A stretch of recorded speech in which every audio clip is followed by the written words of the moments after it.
L'Averad, émission du consistoire israélite de Marseille. Marc Mimoun. Bonjour à toutes, bonjour à tous, vous êtes avec l'émission L'Averad, l'émission du consistoire israélite de Marseille, l'émission de votre consistoire. Donc comme tous les mercredis, je vous remercie de nous recevoir de plus en plus nombreux à vos côtés pour écouter cette demi-heure d'émission sur la radio juive de Marseille 90.5. Donc malheureusement, je commence toujours par dater cette guerre, 403 jours aujourd'hui, une guerre qui n'en finit pas pour l'instant. Ces otages dont on n'a toujours pas de nouvelles et pour lesquels on prie tous les matins. Et donc, comme à notre habitude, Amy va nous envoyer quelques notes de musique de la chanson Yael Golan, cette chanson qui est en train de commémoriser cette année de guerre.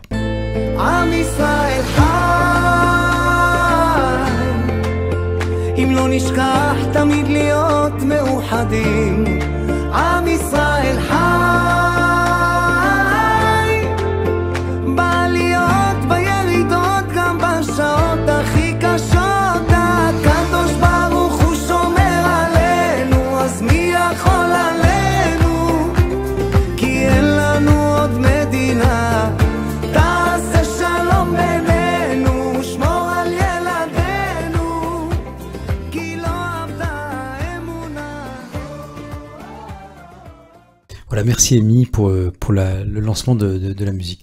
Écoutez, aujourd'hui je reçois une personne, alors je ne sais pas si c'est moi qui la reçois ou c'est elle qui me reçoit, parce qu'habituellement c'est elle qui nous recevait à travers la radio. Elle fait partie de la vitrine, je dirais, audiovisuelle de la communauté. Elle a toujours été là, elle sera toujours là si Dieu veut, comme on dit. Toujours engagée, toujours déterminée, avec multifonctions. Donc j'ai le plaisir et l'honneur même de recevoir Elsa Charbit. Elsa, bonjour. Bonjour Marc, le plaisir et l'honneur est partagé. Je suis ravie d'être à ton micro. C'est très gentil. Surtout que Elsa, je veux dire, on s'est connus bien avant qu'on rentre dans la communauté. Ben tiens, je vais te confier quelque chose, Elsa. Quand on était jeune, quand on était beaucoup plus jeune, Elsa venait je sais pas si c'était le jeudi à l'époque ou déjà le mercredi, elle venait prendre des... Alors, comment dire ça, un cours de mathématiques, un cours de physique. De physique. Prenais un cours de physique, j'étais très très nulle en physique. Voilà. Enfin, j'osais pas le dire, puisque en général c'est mon frère aîné qui donnait les cours, et parfois c'était moi, quand Bernard n'était pas là, qu'il était de garde à l'hôpital, c'est moi qui avait le plaisir de donner ses cours. Tant que les moins de 20 ans ne peuvent pas connaître. Hein. Mais il m'est venu quelque chose le jour où tu m'as dit que tu venais à cette émission, c'est que tu te rappelles que ma pauvre maman était là, évidemment, puisqu'on donnait les cours à la maison. Et un jour, elle m'a dit, tu sais, mon fils, cette jeune fille à l'époque, elle me dit, ça va être quelqu'un de très important. Elle avait une, non, mais c'est vrai, pourtant elle était très pudique, elle parlait pas beaucoup, encore moins des gens. Mais quand tu venais à la maison, pour elle, c'était quelque chose. Elle me dit, te rends compte, elle vient avec moi dans la cuisine. Toujours, j'aimais beaucoup ta maman. Elle était belle. D'abord, elle était très belle. Et puis, elle faisait de très, très, très bons gâteaux. Oui. Et chaque fois, j'avais droit à mon petit gâteau quand je venais. Voilà, donc... je l'aimais beaucoup. Donc, en même temps, on s'est fait un petit souvenir à partager, qu'on a partagé avec les auditeurs. Voilà, puis après, nos vies ont été ce qu'elles ont été. On s'est jamais perdu. On a eu chacun des enfants qui sont amis. Exactement. Qui ont fait leur allié en même temps. Et puis voilà, donc c'est pour toutes ces raisons que, en dehors des raisons pour lesquelles je t'ai invité aujourd'hui évidemment et que tu as accepté de venir, c'est que voilà, c'était bon de se rappeler tout ça et de penser à nos parents qui sont malheureusement plus là et qui, j'espère, sont fiers de nous là-haut. Je l'espère. On a toujours été fiers d'eux. C'est une vie communautaire qu'on a partagée depuis notre jeunesse. Mais ceci étant, on est prêt à laisser la clé à des plus jeunes. Évidemment. Donc c'est un appel que l'on fait. Voilà Elsa, merci en tout cas pour être à côté de nous et surtout à l'écoute de Radio JM. Elsa, donc le mois de la Tzedaka va commencer donc dès cette semaine avec 4 grands rendez-vous dont tu vas nous parler et développer.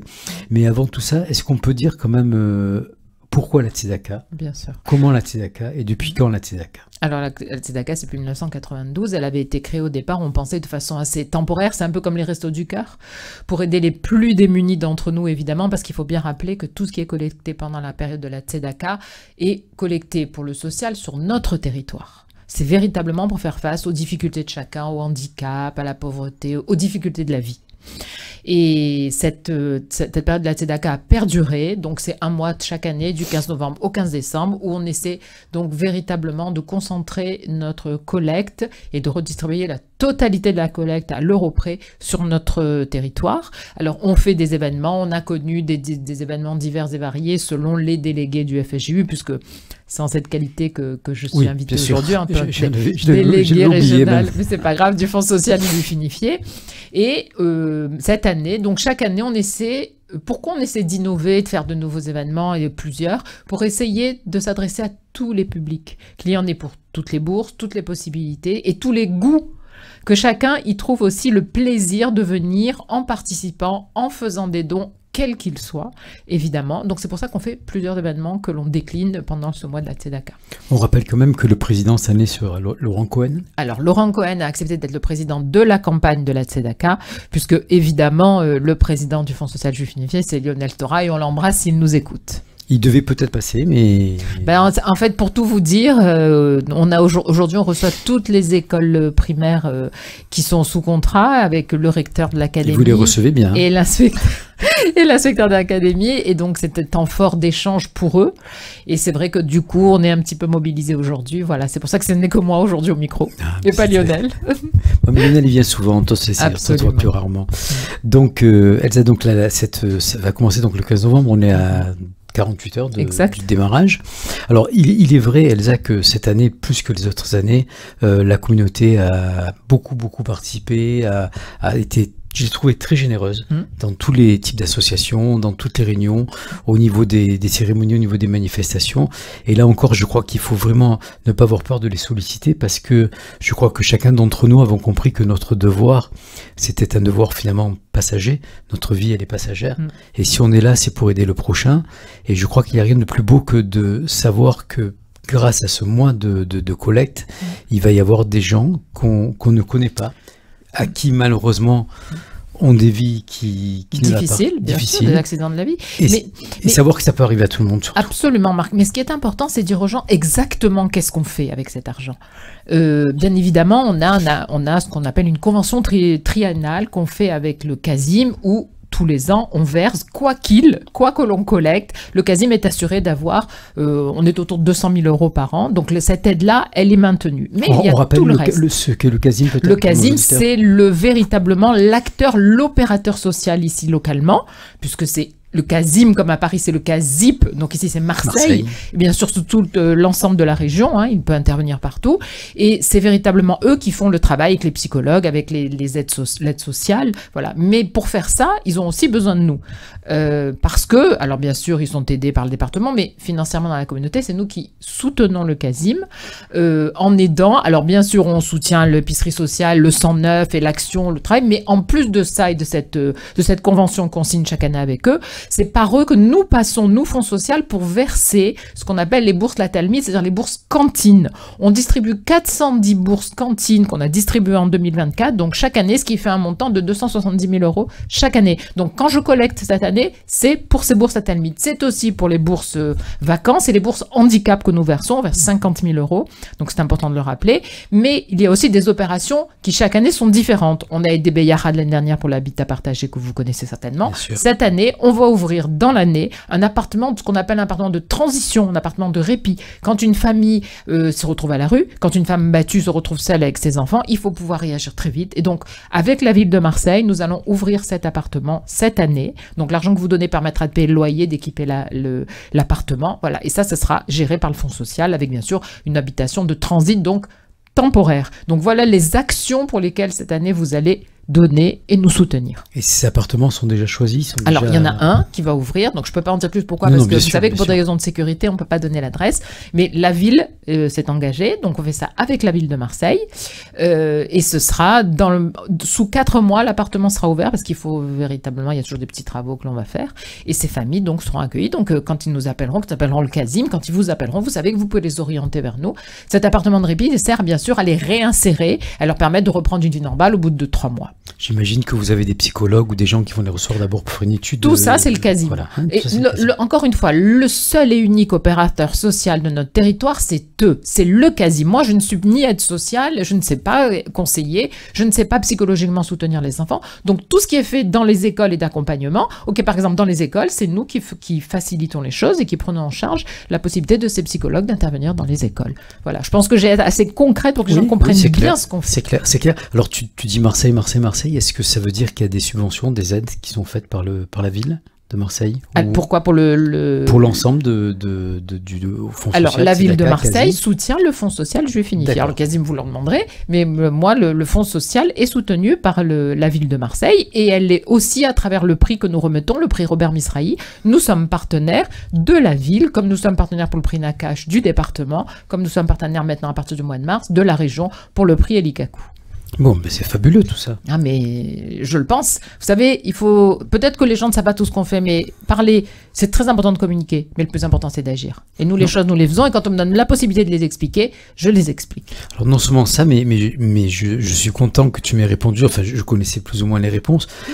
Parce que je dis régulièrement sur cette antenne, Elsa, que la communauté juive de Marseille a la chance d'avoir des relations exceptionnelles avec les élus de la ville. C'est vrai, je confirme. Après, il y a des différends dans certains points, dans certains domaines, heureusement. Je veux dire, c'est comme ça qu'on crée le dialogue, mais je m'aperçois une fois de plus, et j'espère que vous le comprenez bien, mesdames et messieurs qui étaient à l'écoute de la radio, que la ville de Marseille est fière de sa communauté, et nous sommes fiers, nous, d'appartenir à la ville de Marseille. Évidemment, et je peux vous dire que Benoît Payan, le maire de Marseille, est très contente que le prix Robert Misrahi, puisqu'il connaît aussi très très bien Robert, soit remis. Et il faut dire qu'il a fallu attendre cette mairie-là pour qu'on puisse avoir un prix en partenariat avec la ville de Marseille, un prix qui s'appelle prix Robert Misrahi, FSJU, Fonds social juif unifié. Eh ben, je suis très heureux que tu l'aies dit à l'antenne, haut et fort comme ça les gens essaient de comprendre tout ça, parce qu'il y a malheureusement des fois des malentendus, et on mélange beaucoup la politique et la psychologie, et les relations amicales que nous avons avec tous nos élus, que l'on remercie systématiquement par leur présence et leur soutien qui est parfois engagé et pas toujours évident, et moi je les en félicite en tout cas. Bien sûr, et puis rappelons que nous sommes qu'1% de la population en France, et je trouve que les collectivités font beaucoup pour ce 1%. Alors on va fermer la parenthèse politique. Et on va aborder les sujets. Mais c'est vrai que même hier le ministre l'a rappelé, et j'ai trouvé ça assez courageux de sa part. Alors Elsa, on va commencer samedi soir. Samedi soir, qu'est-ce qui se passe? Alors samedi soir, on ouvre cette campagne de la Tzedaka avec un tournoi de contrées, parce que, encore une fois, on veut s'adresser à tous les publics. Et puis on est à Marseille. Et ça nous permet d'ouvrir ce Action Don qui va durer 3 jours, 72 heures. Tous les dons seront doublés. Donc c'est à partir de dimanche, lundi, mardi. Donc on l'ouvre samedi soir à la tombée de la nuit, puisqu'on est déjà le lendemain, selon la loi juive. Donc à partir de samedi soir, donc on a un tournoi de contrées. Vous vous inscrivez, vous pouvez vous inscrire seul. Vous aurez des partenaires. On s'inscrit sur billetweb.fr/contrée. C'est très très simple. Alors bien sûr, vous allez payer une entrée, mais cette entrée est un don. Vous avez un CERFA. Voilà, vous venez jouer. Tout est organisé de main de maître par Marianne Boulboul qui est à nos côtés. Voilà, donc on a encore de la place. Si vous pouvez vous inscrire plutôt que de venir comme ça samedi soir, c'est mieux pour nous. Voilà, songez-y. On va commencer d'une façon sympathique, agréable, amusante, comme on l'aime. C'est extraordinaire de se dire je vais passer une soirée de jouer à la contrée, et en plus j'ai un CERFA pour jouer à la contrée. Exactement. C'est un truc qu'on n'avait encore jamais entendu. Exactement. Et ça, c'est à l'espace Paul Benaïm, bien sûr, à Judaïcité. Il y a combien d'inscrits pour l'instant? Alors pour l'instant, on est à peu près 30, donc ce qui fait 15 équipes. On peut monter encore. Après, il ne faut pas que ça dure trop longtemps, mais on peut aller, je crois, jusqu'à 30 équipes. D'accord, donc la Tzedaka commence par ce côté un petit peu ludique et fort agréable pour un samedi soir. Et c'est une bonne idée. Tu sais au début, j'ai entendu des gens dire ouais, une contrée, est-ce que ça va dans le sens? Oui, ça va dans le sens de la Tzedaka. C'est-à-dire que la Tzedaka, c'est pas parce qu'on est des gens qu'on doit être malheureux, triste. Mais bien sûr. Au contraire, il faut dégager de la bonne humeur. Les gagnants ne vont pas repartir avec de l'argent. Hein. Les gagnants vont repartir avec un cadeau. Évidemment, avec notre mascotte de la Tzedaka, notre petit nounours, mais l'idée qu'on peut acheter aussi à 10 €, voilà, mais je veux dire, c'est important de commencer, vous savez, on nous le dit dans notre loi, on le dit qu'il faut être heureux, qu'il faut rester gai et qu'il faut rester positif. Alors on va commencer par jouer aux cartes. Il y aura même des ashkénazes. Mais oui. Non, je plaisante parce que c'est toujours le même sujet. Est-ce que les Ashkénazes sourient réellement ou pas? Bien sûr qu'ils sourient. Ils ont simplement un passé qui est tellement douloureux, les malheureux, qu'on n'a pas le droit de les juger et on ne peut que les apprécier en tout cas. Ça c'est sûr. Et surtout nos amis de Marseille qu'on salue tous. Donc samedi soir, on a cette fameuse rencontrée donc à l'espace Paul Benaïm, donc à l'Impasse Dragon. Ensuite, donc, bien sûr que la tzedaka, il faut le rappeler, ça va durer pendant un mois complet. C'est-à-dire qu'à tout moment, chers amis, vous pouvez et vous devez, nous devons vous soutenir. Absolument. Quand on dit nous soutenir, ça veut dire que on va aider nos frères que l'on connaît pas à boire, à manger, à vivre, à avoir une vie sociale. J'ai expliqué clairement à quoi servirait cet argent. Donc vous savez maintenant comment il est utilisé et en totalité. C'est pour ça que le lendemain, on a 3 jours d'action don. C'est important, moi je voudrais dire à nos auditeurs de faire le meilleur accueil aux personnes qui vont les appeler, parce que ce sont des bénévoles qui viennent, à qui on donne des tablettes, qui vont appeler les gens pour leur dire de nous aider. C'est très difficile de demander au moins un bon accueil, bien voilà, sûr. au moins, même si vous voulez pas donner, même si vous donnez, vous savez, je reçois régulièrement des dons de 5 € et de 10 €. L'idée, c'est que pendant ces 3 jours, tous ces dons vont être doublés par des généreux mécènes à Paris, qui doublent la totalité de nos dons. Alors, donc ça, c'est important. Vous donnez 100 ou 200 €, mais il y a 200 ou 400 € qui vont tomber dans la cagnotte de... Voilà. Donc c'est de dimanche, en fait de samedi soir jusqu'à mardi soir, voilà, c'est important. Et dimanche soir, en fin d'après-midi à 17h30, après cette journée où on aura appelé tous les donateurs, on a organisé une soirée qui est dans le cadre du festival Jazz and Klezmer, qui est un festival national qui est organisé par le Fonds social juif unifié, par la branche culture. Et on accueille donc Nos Yiddish, qui est un cabaret yiddish. Alors je vous dis, c'est archi complet, hein. Il ne me reste pas une demi-plage, j'ai une liste d'attente. On a fait véritablement, on fait vraiment un très très bon moment. Voilà, j'espère que c'est vrai qu'il faut s'y prendre tôt maintenant avec ça, c'est le rêve concerts, de tous les organisateurs, ça, de voilà, dire là c'est pris complet. vraiment. Ça, voilà, et les gens seront bien sûr sollicités pour pouvoir faire des dons ce soir-là. Elsa, est-ce que tu as remarqué que cette année, la plupart des manifestations, quelles qu'elles soient, ont toutes été pleines, remplies par toute la communauté? Alors moi c'est vrai que moi je peux parler que sur ce que j'organise moi au Fonds social juif unifié, mais on a fait les plus belles soirées. Bernard-Henri Lévy, qu'on a accueilli d'ailleurs à la Grande Synagogue et qui était très touché du lieu, on a fait 700 entrées. Pour Johan Sfar, qu'on a accueilli à la rentrée, j'avais une liste d'attente de 100 personnes, on a fait 270 entrées. Donc, véritablement, les gens ont envie de se rassembler et d'entendre aussi ces propos-là. Alors là, c'est vrai que Nos Yiddish, c'est gai, c'est véritablement un spectacle de grande qualité parce que nous sommes en partenariat avec le festival de Chaillol, qui nous permet d'avoir véritablement des artistes de grande qualité et un son de grande qualité, puisqu'ils installent aussi toute leur équipe technique, qui fait qu'on est dans les meilleures conditions possibles. Voilà, ça, c'est les 2 premiers rendez-vous. Voilà, donc, et plus l'action don, donc ça fait 3 rendez-vous donc déjà. Le vrai rendez-vous, c'est que pendant un mois, nous avons la possibilité tous les jours, mais surtout en particulier ces 3 premiers jours, de donner le maximum. Chacun fera le maximum de soi. Comme il peut, exactement. Pour retrouver de toute façon sur les réseaux sociaux de la radio, sur le Fonds social, sur notre page FSJU également, tous les liens pour faire vos dons. Ils sont en permanence, il y a des publicités, donc vous les avez en permanence, vous les écoutez, vous savez que vous pouvez nous donner et nous soutenir. Ça, c'est important. Est-ce qu'il y a un objectif ? Le plus possible. Le plus possible, bravo, belle réponse. Mais c'est vrai que par rapport aux années précédentes. Moi, je dis, il faut toujours faire autant que l'an dernier, mais j'aimerais bien faire plus. Voilà. Alors, moi, je me rappelle que de son âme, le Rav Citruc, il y a très très très longtemps de ça, quand il était à l'époque, il y avait une levée de fonds pour le Ganami, et il avait dit qu'un don, c'est pas simplement quelque chose que l'on donne simplement. Il faut en souffrir un petit peu. Exactement, ça doit faire mal. Ça doit faire mal. Je me souviens très bien je me rappelle l'image qu'il avait dit, parce qu'il avait toujours évidemment un humour qui lui appartenait. Il avait dit, si demain vous devez acheter une très belle Mercedes, achetez-la. Mais au lieu de mettre le dernier autoradio, mettez-en un plus petit et puis la différence, vous la donnez. Voilà. Il expliquait que chaque personne, quand il devait faire un don, il fallait que ça le prive quelque part d'un... C'est pas faux. Voilà. Après, on sait que les gens sont très sollicités, on va se dire les choses. On sait que les gens sont très sollicités. Mais nous, concrètement, le financement de la vie ici, je parle évidemment pas de la vie du culte qui revient évidemment au consistoire, hein, c'est pas du tout ça, mais nous, la vie, c'est-à-dire tout ce qui est le social, la culture juive, les écoles juives, puisqu'on c'est nous qui soutenons les écoles juives, c'est nous qui obtenons les contrats avec l'État, c'est nous qui donnons les bourses cantines, etc., etc. Donc je veux dire, tout ça, Ce n'est possible, et les mouvements de jeunesse également, tout cela n'est possible que par les dons que vous nous ferez. Et je me targue de pouvoir rendre cette délégation Marseille-Provence indépendante, c'est-à-dire qu'elle couvre tout ce qu'elle redistribue. Et c'est vraiment le but que je me suis fixé, et c'est important que ce soit le cas, et je n'ai pas envie que ce soit d'autres délégués qui collectent pour pouvoir aider Marseille, qui est quand même la deuxième communauté de France, rappelons-le. Et Elsa, c'est la première militante marseillaise. C'est beau de défendre sa ville en même temps de la manière dont tu l'écris. Mais tu aimes évidemment, Marseille. j'adore. Je suis née à Marseille, j'adore vivre ici. Je dis je pourrais pas vivre ailleurs. Bien sûr que je pourrais vivre ailleurs et tout le monde sait que je pourrais tout à fait vivre ailleurs. Mais surtout qu'on a 3 enfants en Israël, je pense qu'on peut vivre ailleurs. N'est-ce pas? Mais j'aime cette ville, oui, c'est vrai. J'y suis très très attachée et je ferai tout pour faire que la vie juive soit de qualité. Alors on va continuer dans ce programme. Il donc, nous reste un événement. Samedi soir, on a parlé donc de ces 3 journées de collecte qui seront doublées, on vous le rappelle. Dimanche soir, c'est ce concert musical qui est plein à craquer. Donc je veux dire, peut-être qu'on pourrait l'écouter sur les ondes, Amy. C'est une bonne idée, on pourrait peut-être l'enregistrer. Ça serait une bonne idée d'y penser, parce que comme ça, les gens ils pourront aussi y participer. Et ensuite, donc, on a un rendez-vous, je crois, au Cercle des Nageurs. Exactement. Alors, on va recycler tout ça, on va repositionner ce déjeuner. En fait, nous avons des prix, comme je l'ai dit tout à l'heure, le prix Robert Misrahi, le prix Nakache et le prix Elikaku.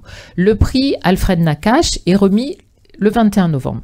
En partenariat avec le département, et Martine Vassal y tient, elle aime beaucoup ce prix qu'on a créé ensemble l'an dernier. L'idée, c'est de rappeler qui était Alfred Nakache, ce nageur qui a été déporté à Auschwitz, qui est revenu et qui a continué à vivre parce qu'il a continué à enseigner la natation.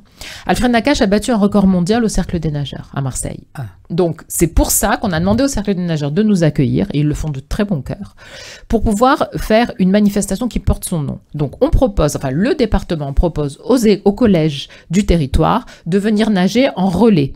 Donc, ils sont accueillis à partir de 13h30 au Cercle des Nageurs. Ils ont des ateliers pour savoir un petit peu où ils en sont, quel niveau, etc. Et ensuite, ils vont nager pendant un relais dans la piscine olympique. Et les élèves, donc ensuite, ils remontent dans la salle qui nous est mise à distribution. Donc, il est quelle heure là, au moment de... Ils remontent vers 16h. Vers 16h, à peu près. Ensuite, goûter, parce qu'ils ont nagé, ils ont faim, bien sûr, nos collégiens. Et ensuite, on va remettre le prix. Donc, le meilleur temps, on offre à l'école, à 4 élèves de l'école qui ne savent pas nager, 1 an de cours au Cercle des Nageurs, bien évidemment grâce au soutien de département. Et ça permet de parler, il y a 70 enfants qui viennent, de parler à tous ces enfants d'Alfred Nakache. Pourquoi? Parce que Pierre Assouline, qui a écrit l'histoire Le Nageur, est le parrain de cette manifestation. Il sera encore avec nous cette année. Il vient expliquer aux enfants qui étaient Alfred Nakache à quoi sert ce prix, et surtout cette transmission et d'une histoire, et aussi la possibilité de pouvoir apprendre à nager. Et tous les enfants qui sont là sont des enfants d'école publique, qui souvent n'ont jamais entendu parler d'Alfred Nakache, et ils repartent tous chez eux avec le livre de Pierre Assouline que nous leur offrons, dédicacé par Pierre Assouline. Donc ils ramènent cette histoire chez eux, et c'est très mélangé, bien sûr, les enfants, vous vous en doutez. Voilà. Et donc, dans le cadre de ce prix, à midi et demi, enfin midi et quart, on fait un déjeuner dans cette salle, c'est-à-dire on fait un petit buffet, et on permet aux gens de venir en achetant leur place pour déjeuner. Donc il y a une 40aine de personnes en compagnie de Pierre Assouline, qui rappelle l'histoire d'Alfred Nakache à cette occasion, qui nous parle toujours un peu du prix Goncourt qui vient d'être remis, puisqu'il est jury au prix Goncourt, comme vous le savez. Voilà. Et je trouve que c'est un moment intéressant, et ça permet donc, c'est une autre façon de venir, de participer dans un cercle des nageurs que tout le monde connaît, qui est magnifique, et s'il fait beau, c'est magnifique parce que la salle est entièrement vitrée. Voilà. Et il faut rappeler que le président du cercle des nageurs est un monsieur qui est très très proche de nous. Monsieur Léchia est toujours alors il est là où il envoie un directeur adjoint, mais généralement c'est un président. Il est là, il est absolument. Monsieur Léchia, et il est content qu'on fasse ce prix. Il y a une plaque qui a été justement refaite pour rappeler la mémoire d'Alfred Nakache. Donc, il y aura un petit moment de recueillement, voilà. Et Martine Vassal sera au déjeuner avec nous. Donc, celles et ceux qui veulent venir, il faut s'inscrire sur billetweb.fr/CNM, Cercle des Nageurs de Marseille. Par contre, il n'y a que 40 places. 21 novembre. 21 novembre, qui tombe donc jeudi prochain. Pour entendre parler d'Alfred Nakache, c'est un devoir de mémoire, et en même temps, c'est pour la Tzedaka. C'est un don, votre entrée, et vous pourrez faire des dons sur place, et nous vendrons nos petits nounours. En tout cas, je viens d'apprendre qu'Alfred Nakache avait nagé au Cercle des Nageurs. Qui a battu un record surtout. J'avais connu son histoire à aussi Toulouse. À Toulouse, et puis à travers la pièce où Amir était... Alors, dans la pièce, justement, la famille n'est pas d'accord avec le contenu de la pièce. Ah, il y a eu des et c'est pas tout n'est pas exact selon eux. En revanche, ils sont au courant de ce prix et ils nous soutiennent. Bravo. Alors, on va... Amy, il reste vraiment 2 minutes. C'est pas possible. On a tout dit. Non, il manque une action, non? Non, on a tout dit. Je pense la contrée, le concert, l'action don et le déjeuner. Pardon, exactement. On a été parfait. Vous avez été parfait, Marc. Bon, donc écoute Elsa, je vais te laisser conclure l'émission, donc en redonnant peut-être des repères, des numéros de téléphone, un endroit où on peut faire son don, surtout pour les gens qui ne pourront pas participer à ces activités, ces cérémonies. Bien sûr. Alors déjà, vous allez recevoir certainement des appels, faites le meilleur accueil. Sur les réseaux sociaux, vous avez sur la page de Radio JM tous les liens pour faire vos dons. Vous les avez également sur la page FSJU Marseille-Provence sur Facebook. Donc vous avez tout. Vous pouvez, si vraiment vous ne trouvez rien, bah, vous faites vos dons sur fsju.org. C'est très simple. Voilà, on a des petits nounours à vendre à 10 € et on a également des pots de miel, puisque vous savez que sur le toit de Judaïcité, on a installé 3... le mot m'échappe. 3 ruches, voilà, 3 ruches, et on a le miel. Bon, le miel a été distribué, il nous reste quelques pots, ils sont en vente également à 5 €. Voilà, à vous de choisir la façon dont vous voulez soutenir notre action. Elsa, merci beaucoup pour ta venue. Tu as été un moment de joie dans cette journée et très très agréable. Donc écoutez, moi je vous souhaite passer une bonne fin de semaine, un bon Shabbat. N'oubliez pas de donner, comme le dit notre ami Enrico Macias. Il dit parfois n'importe quoi, mais là souvent, il dit souvent des belles choses. Et on sera tous là bien sûr pour soutenir ton action, Elsa, et celle de toute ton équipe, de Laurent Cohen, de Lionel Stora et de tous ces bénévoles. Donc répondez-leur gentiment, donnez le maximum, ne réfléchissez pas. Ce que vous donnez, vous verrez que il y a beaucoup de gens qui, grâce à vous, grâce à votre geste, et je crois pour moi c'est la plus belle des mitzvahs, c'est aider surtout une personne qu'on ne connaît pas et que cette personne puisse un jour ou l'autre revenir dans la société. Il y a beaucoup de gens chez nous, et vous le savez pas, qui malheureusement vivent de manière très très très modeste, et grâce à des gens comme Elsa, grâce au Kazim, grâce à toutes les aides qui existent dans la communauté, on a l'honneur de pouvoir leur donner un petit peu de joie. Et ça n'a pas de prix. Et merci pour ton accueil, voilà. Marc. Merci à toi, et en tant que juif marseillais, je vous souhaite plein de belles choses, toujours derrière Marseille, toujours derrière la communauté, et puis surtout derrière l'équipe d'Israël jeudi soir. Ah bah oui, ils vont gagner. Gagner ou pas. C'est mon pronostic. Gagner ou pas, mais il faut gagner au moins le fait d'être présent et puis de rester debout, comme on le dit toujours. Mais ça va l'être. Bonne fin de semaine à vous tous. L'Averad, émission du consistoire israélite de Marseille. Marc Mimoun.